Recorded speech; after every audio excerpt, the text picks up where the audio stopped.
Hello everyone. आजच्या लेक्चरमध्ये आपण ॲपेरिंग फॉर इंटरव्ह्यू हा मुद्दा बघणार आहोत. आपल्याला जर इंटरव्ह्यू द्यायचा असेल तर इंटरव्ह्यू देण्याच्या अगोदर किंवा इंटरव्ह्यू देताना आपण काय काय गोष्टींची दक्षता घेतली पाहिजे. What point should we consider while giving an interview will discuss here. Okay, तर त्यामध्ये पहिला मुद्दा आहे रिसर्च. तर रिसर्च हा खूप महत्त्वाचा मुद्दा आहे जेव्हा आपण इंटरव्ह्यूला जातो आहे. रिसर्च म्हणजे संशोधन. जेव्हा आपण कंपनीमध्ये इंटरव्ह्यू द्यायला जातो आहे तर त्या कंपनीच्या थोड्याशा बेसिक इन्फॉर्मेशन आपल्याकडे असल्या पाहिजेत. आपण त्या कंपनीच्या इन्फॉर्मेशनची थोडीशी रिसर्च करणं गरजेचे आहे की ती कंपनी कोणती आहे, त्या कंपनीचं काम काय आहे, कोणकोणत्या फील्डमध्ये ती कंपनी वर्क करते, त्या कंपनीचं हेडक्वार्टर कुठं आहे, आपण त्या कंपनीमध्ये जाण्यामागचा उद्देश काय आहे, त्या कंपनीला आपण का चूज केलं, अशा काही बेसिक इन्फॉर्मेशन आपल्याला त्या कंपनीबद्दल असल्या पाहिजेत. म्हणून हा एक महत्त्वाचा मुद्दा आहे की तुम्ही जेव्हा इंटरव्ह्यू द्यायला जात आहेत त्या कंपनीची बेसिक इन्फॉर्मेशन काढा. इंटरव्ह्यूवर तुम्हाला जेव्हा इंटरव्ह्यू घेईल तेव्हा तुम्हाला त्या कंपनीबद्दल काही प्रश्न विचारेल की तुम्ही आमच्याच कंपनीला का चूज केलं, काय कारण आहे आमच्या कंपनीमध्ये तुमचा येण्यामागचा. सगळेजणच सांगतात तुमची कंपनी चांगली कंपनी आहे, रेप्युटेड कंपनी आहे, म्हणून आम्हाला तुमच्या कंपनीमध्ये जॉब करायचा आहे. पण सडनली दुसरा प्रश्न येऊ शकतो की सांगा आमच्या कंपनीबद्दल तुम्हाला काय माहिती आहे. तेव्हा बऱ्याच लोकांना कंपनीची इन्फॉर्मेशन सांगता येत नाही.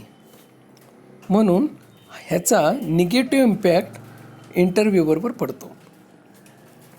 दुसरा मुद्दा सांगायचा झाला तर आहे प्रिपेअर युअर सेल्फ. आपण जेव्हा इंटरव्ह्यू देतो आहे तेव्हा स्वतःला प्रिपेअर करणं खूप गरजेचं आहे.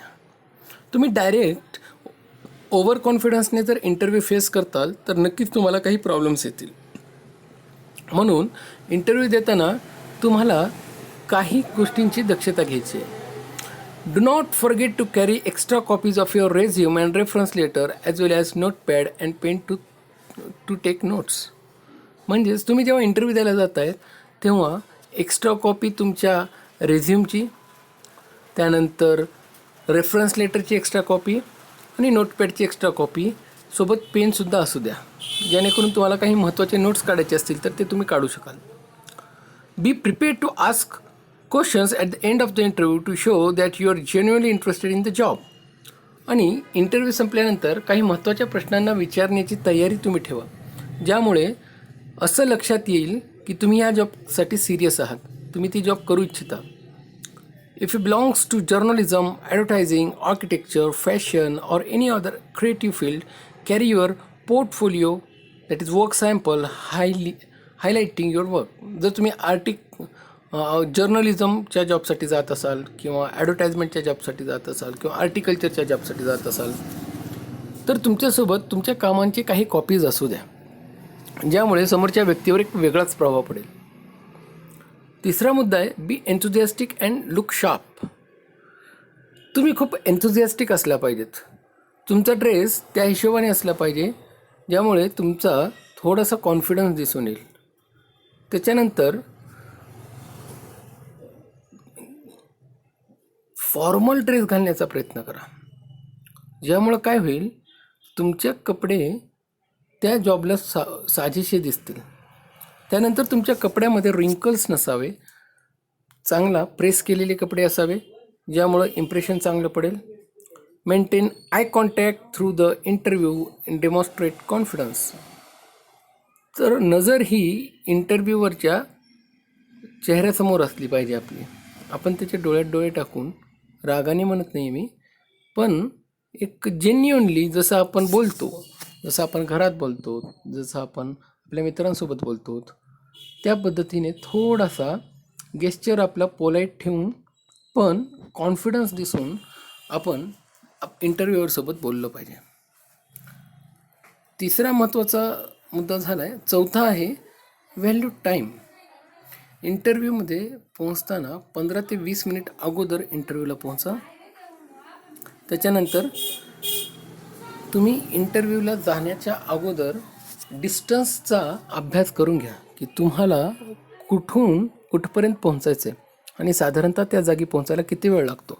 बऱ्याचदा आपला जजमेंट चुकतो, आपल्याला कंपनी लवकर भेटत नाही, त्यामुळे इंटरव्ह्यूला उशीर होतो आणि अशा अडचणीमुळे आपल्या बॅड इम्प्रेशन इंटरव्ह्यूबरोबर पडतो.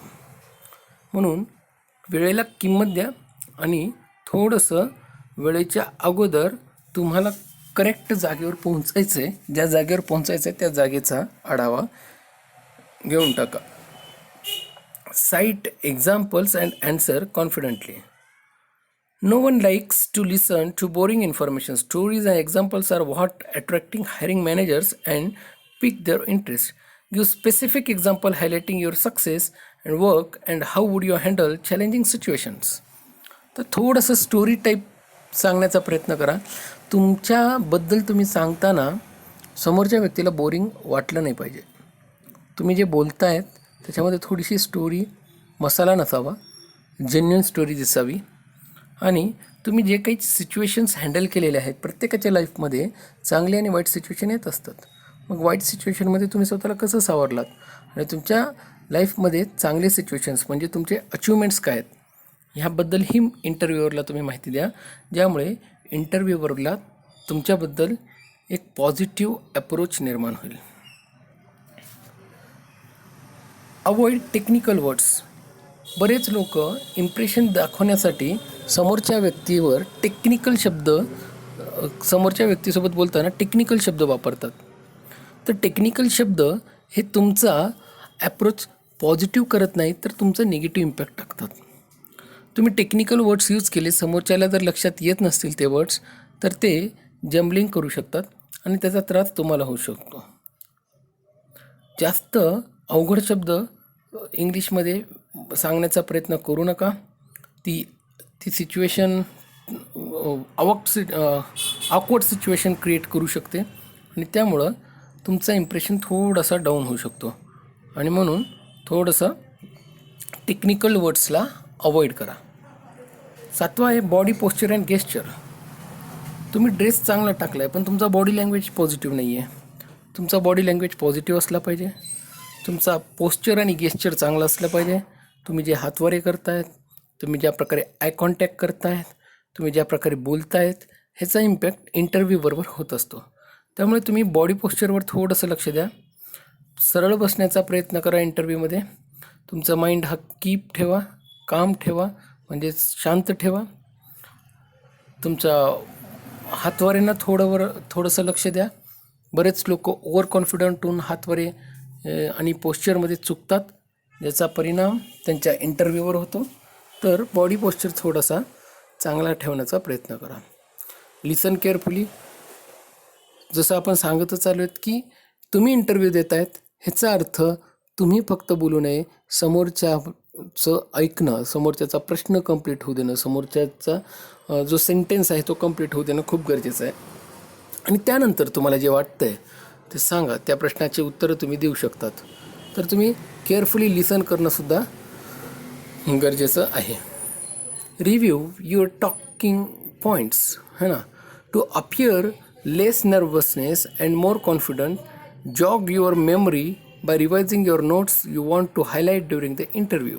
Your unique qualities, specific skills, accents, examples, accomplishments that are related to the job's responsibility. ठीक आहे. तर अँटिडोट्स असतील तुमचे किंवा स्पेसिफिक स्किल्स असतील तुमच्यामध्ये काही, किंवा तुमच्या काही युनिक क्वालिटीज असतील, तर त्या युनिक क्वालिटी तुम्हाला हायलाईट करायच्या आहेत इंटरव्ह्यूमध्ये.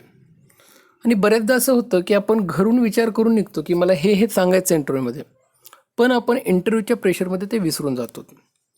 तर नेहमी तुम्हाला जे पॉईंट्स इंटरव्ह्यूच्या वेळेस मांडायचे आहेत, तुम्हाला जे सांगायचं आहे ते पॉईंट्स थोडेसे रिवाईज करून घ्या, ज्यामुळं तुम्हाला वेळेवर ते पॉईंट्स लक्षात येतील. आणि तुम्हाला जे पॉईंट्स सांगायचे आहेत, तुमच्या ज्या स्किल्स सांगायच्या आहेत, ज्या जॉबला तुम्ही जात आहात त्या जॉबच्या रिलेटेड थोड्याफार त्या स्किल असल्या पाहिजेत, ज्याच्यामुळं समोरच्या व्यक्तीला लक्षात येईल की ह्या जॉबसाठी तुम्ही परफेक्ट कॅन्डिडेट आहात आणि तुम्ही या जॉबला चांगल्या प्रकारे सांभाळू शकता. म्हणून नेहमी तुमच्या पॉईंट्सला रिवाईज करून घ्या. तुमचा रेझ्यूम थोडासा पॉलिश म्हणजे थोडंसं अपडेट करून घ्या. बऱ्याचदा इंटरव्ह्यू देताना आपण बरेच इंटरव्ह्यू दिलेले असतात, आपला CV किंवा रेझ्यूम अपडेटेड नसतो, तर तो रेझ्यूम अपडेट करून घ्या.